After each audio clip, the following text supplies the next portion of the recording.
mənə bir cürə məhəbbət verin. Siz mənə bir cürə məhəbbət verin. İçim sərxoş olun, düşünüm dərin. Süfrəmdə bir kasa bərəkət olsa, onu el yolunda, onu el yolunda, el üçün sərin, el üçün sərin.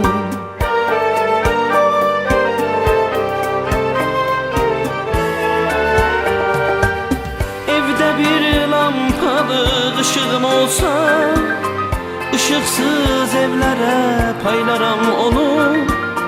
Bir ağız dolusu dua istərəm, əvvəli dostlara, özümə sonu, özümə sonu.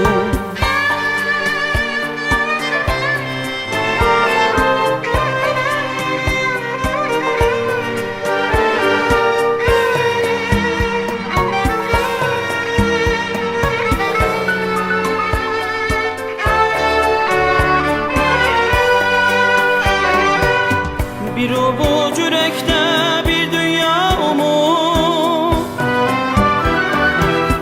onu saxlamışdım rüyalarıma. Paylamaq istərəm, paylamaq istərəm umutsuzlara.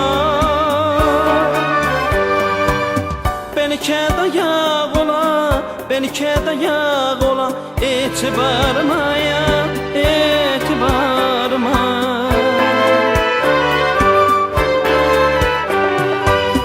Evdə bir lampadıq ışığım olsa, ışıqsız evlərə paylaram onu.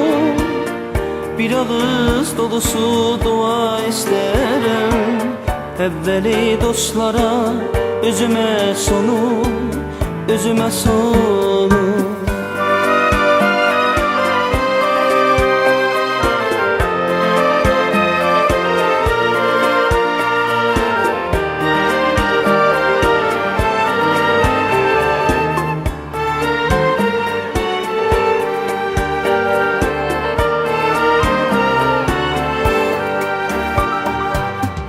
Acı dərdin yükün özüm çəkərəm,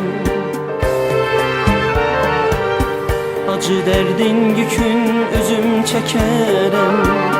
Şirin günüm olsa paylaram yenə, İlahi hər kəsin könlün şad eylə.